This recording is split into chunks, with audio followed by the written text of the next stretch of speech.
Now, a politician is urging the police to be more aggressive in their efforts to tackle gunmen in the area she's seeking to represent. The caretaker for Eastern St. Andrew, Venetia Phillips, made the comment this morning after a deadly shooting in Augustown.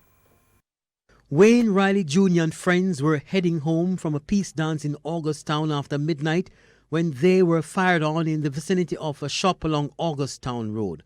All three were rushed to hospital where Mr. Riley was pronounced dead. Mr. Riley's mother says she's numb by his killing. Was your son a part of any gang?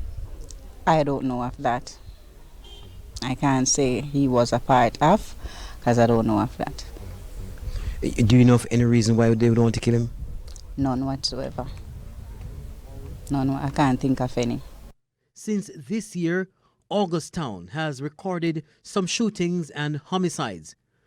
But for months now, the residents were settling down, enjoying some amount of stability through the work of several peace builders.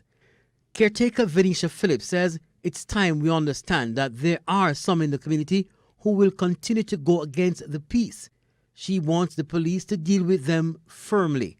What do we do with those who don't want to change? I'm going to answer the way I've always answered you, Kirk. We let them decide their end. They will engage the police. I mean, my information from residents last night is that even with police in the space, they continued to fire gunshots. So for me, that is an indication of the kind of treatment that they would want. And so I expect that the police would respond in kind, because our duty is to protect the decent citizens of this country.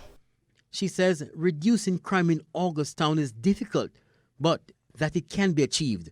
I believe the local police should be given the resources and the assistance to be able to deal with the ground effectively. They would have the lay of the land. They work here. They know the space. They need additional boots to cover the space and cover it effectively.